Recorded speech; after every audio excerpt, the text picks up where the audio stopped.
Saan klase ng welding machine tol? Sige tol. Kaya tol, ang welding machine tol, nay unang kabuk klase ng welding machine na ginatawag. Nay transformer type, kutong karaan box type. AC ang yang output, alternating current.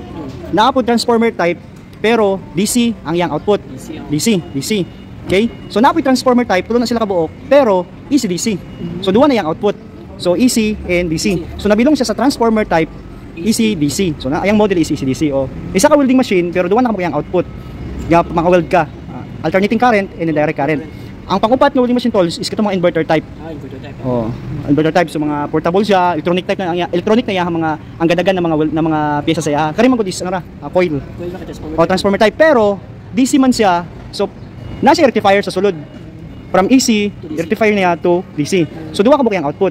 So AC-DC, AC and DC. So mapili lang ka. Magdepende mo ng welding machine sa imuhang ang welding rod sa imuhang current pod, AC or DC. Then the PIP is the engine driven. Itong diesel ba? DC siya, engine driven. Then ang ika-onom tol, is may mga ika-onom na welding machine. Dili, battery operated. So welding machine siya, battery operated na siya, DC output. Welding machine na to na generator. Welding set. Welding genset to siya, madagko. Pero kare, so muna na transformer type, AC lang, AC alternating current. Na transformer type nga DC, na transformer type AC-DC, inverter type, battery operated na welding machine, and the engine driven. So unong kabok. Okay? Battery operated. Okay. Magratol. Okay. Welding na. Ayun na. Pinusaw na ito mo sa DC. Ayun o.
Babadra kayo po yung ternero kan?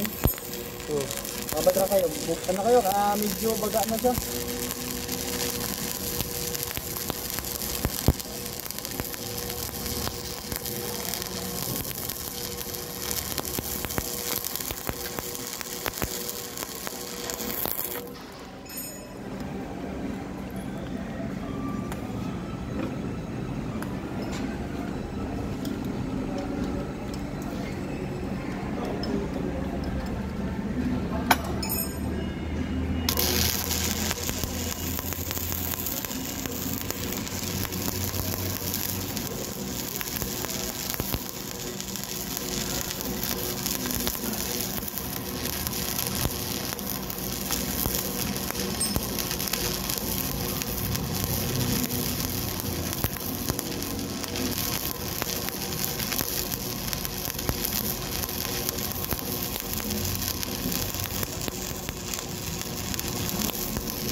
Oh.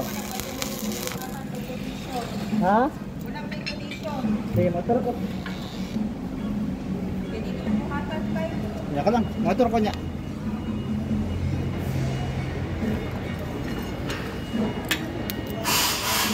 Grabe. Baga ko kanina. Medyo makapal.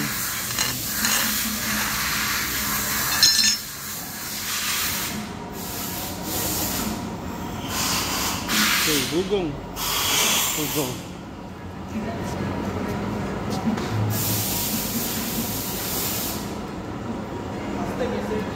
Ah, matugad. Pangulo Fame na eh. Tinamban mo na, tinamban ni Sir Jun. Sumakban. Mo na, tinamban nga kwan. Ayan na. Guard. Practice na, practice. System na Sir Jun. Grabe. Good kay bay. Good kayo?